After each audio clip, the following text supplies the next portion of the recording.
తలపుల వెలుగును చూపి లాగే రాగమిది.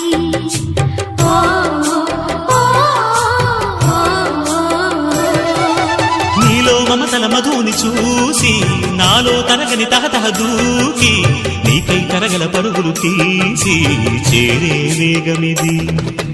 ఆరారు కాలాల వర్ణాలతో నీరాజనం నీకు అందించనా, ఏడేడు జన్మాల బంధాలతో ఈనాడు నీడు పండించనా. మరి తయారయ్యే ఉన్న వయ్యారంగా సయ్యత్తు ఒళ్ళోకి వాలంగా చూసుకొచ్చానమ్మా చూడు ఉత్సాహంగా చిన్నారి వన్నెల్ని ఏలంగా. ప్రతిక్షణం